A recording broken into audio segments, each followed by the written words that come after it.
Man, look, dude. I mean, look, I'm just of the opinion at this point. I mean, if you really look back, when you had like Ron Paul, you know, I'm a hardcore core Ron Paul guy. When a dude like that comes along in a generation and he speaks as simple as you possibly can speak about what this entire country is about, and it does set off like a chain reaction in the subculture and the younger people. Like when you have a guy like that, a mouse that can roar like that, to wake people up and remind them, you know, what we are supposed to be about in this country, right? And then after that, you can have Obama, Trump, and then next probably Oprah Winfrey if the stars play out. You know, it's like, Let me interject also the possibility that Rocky Johnson, that's right, The Rock, might possibly run for president. That has been floated recently, along with, yes, indeed, great. Oprah Winfrey, and even people trying to push Ted Nugent to get his game on regarding getting into the public arena as United, far as is the getting elected to an office, and let's not forget our friend Kid Rock, who might run for senator apparently or representative in the state of Michigan. it's Okay, the go ahead. it's the United States of American Idol. That's it. No, I think the Kid Rock thing was a gag. I think, but might as well. I mean, why not, dude? It is. It's a corporation. I mean, the United States of America is a corporation anyway. You know what I'm saying? That's just, you can get all into conspiracy theories and stuff like that. But if you look at word magic, and Chuck, you and I both know magic. Mhm. It's all word magic, and it's a corpse. The United States of America is a corporation with a CEO and a board of directors, and that's what that show is in the District of Columbia. Okay, that's what it is. The real republic isn't those talking heads and puppets that you see. It's really not. You know. So I don't know, man. I think it's a good time to disconnect from that machine because we've been feeding it energy. You know, our attention, our time, our panic, our anxiety. What are they going to do? What legislation are they going to pass next? It's going to do this or that, and we just disregard it. Stop, just ignore them.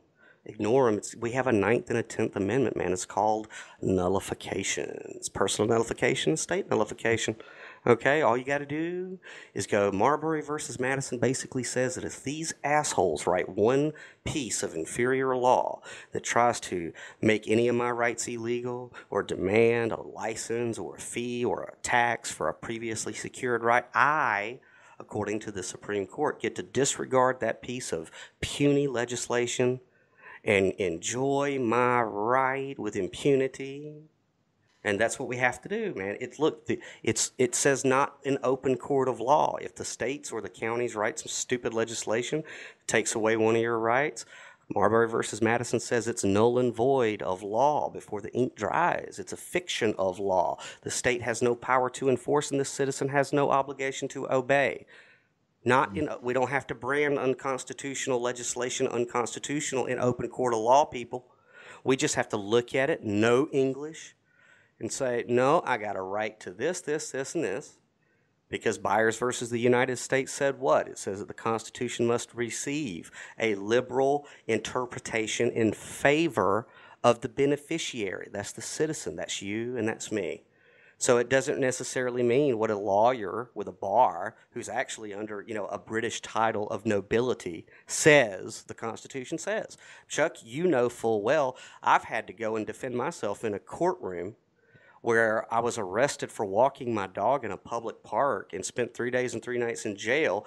And I had to show the solicitors and the judge the Bill of Rights to prove to them that I get a jury trial guaranteed if the matter is of controversy is over $20. And I had the judge and the solicitors who went to law school look at me and say that they had never seen that. Never. And this is a judge determining people's fate based off of an oath that he gave to defend and uphold the Constitution from enemies both foreign and domestic. Now, wait a second. How can you defend what you don't even know, dude? How are we letting this happen? But it's not really complicated. It really does get down to Marbury versus Madison, Shuttlesworth versus Alabama, and what's the third Supreme Court one? You just lock them together, and it says, look, dude, the states can't come along and take away a previously secured right. You know, we don't need permission, people, man. We just need to get with like-minded people, have 420 parties every day, you know, make it normal, you know, pass out flyers in your town. I don't know. I don't know what to tell people.